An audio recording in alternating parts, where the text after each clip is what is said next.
Hello and welcome. We are here at the ET CFO Turning Point 2025, and I have with me Mr. Sachin Gupta, CFO of LT Foods. Thank you, Sachin, for joining us here. Thanks a lot. I want to understand from you what is the next turning point for CFO? What, in the next decade, what will be the important factors for CFOs? So the next factor that every CFO has to do is to adapt in the agile kind of environment, ever changing environment. Each day there is a learning, and he has to learn to adapt. So the learnings each day in a kind of environment which we are.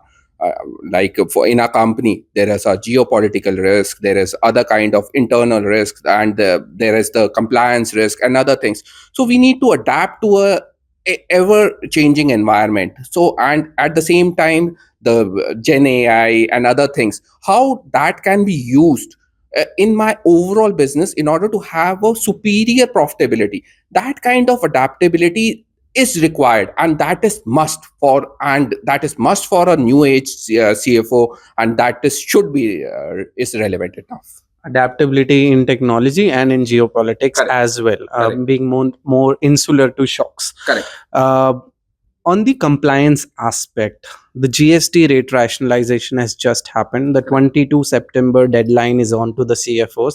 How are you preparing for that? Are there any anomalies that are still left in the sector, and what do you see post that change? So yes, it is a welcome change which the government has introduced. Yes, in our industry, if you say so, we were at the 5% rate.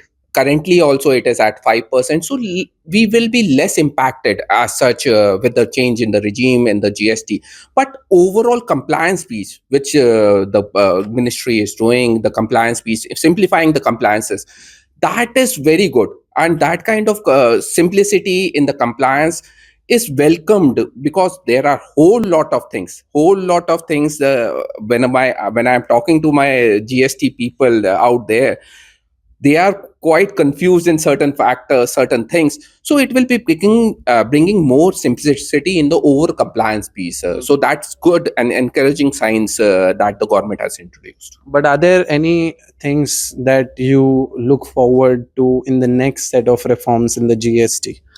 So, in the next reforms, if you talk about the next reforms, if it takes place, so the next reforms in this space, yes, there should be an equal level playing field in this GST matters. Still, in my industry, if you talk about, there is the loose rice, and in case of loose rice, there is it attracts a 0% GST, so there is no GST. So in order to compete, because still in India 70% of the is sold in the loose space, the rice is being sold in the loose space, and considering that kind of impact, 5% is a quite a lot impact between a loose and a branded space. So there should be some kind of level playing field. So everything, if possible, everything should be sold in the packed space, and there should be equal level of norms for that is applicable for a loose player as well as for the branded player. Lastly, I want to touch upon the business and exports business. Where are you currently exporting? Which markets and which other markets do you want to go in the coming time? Sure. So currently, if you talk about, almost 65% of my overall group revenue comes from outside India. So 35% is from India, and in that also the major one is the US, where whole lot of turbulence and other things, thanks to Mr. President. So we are he has kept me, or kept us or our whole company on toes each time. So yes, being there. So but that gives an equal opportunity as well. Whenever there is a certain kind of turbulence, it gives me an opportunity, because of our overall value chain, the value and the strengths which we have in the overall value chain.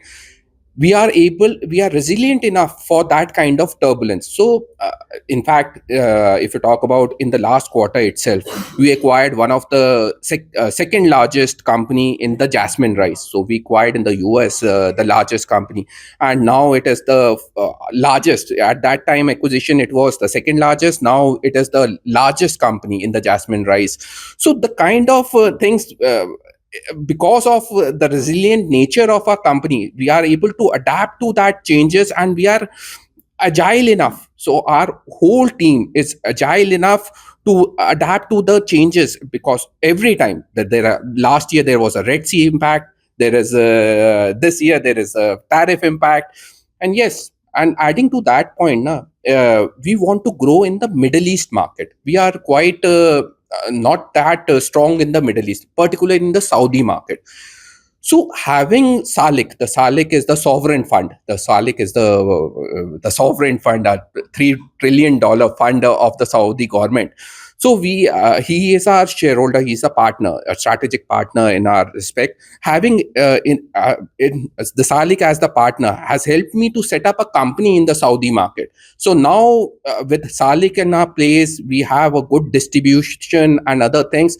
We want to enter the Saudi market. That is one of the biggest market of the basmati rice. Right. Exciting as well as challenging times for Correct. your company. All the best for that. Thank you so much for joining us here on this event. Thank you. Thanks a lot. Thanks a lot.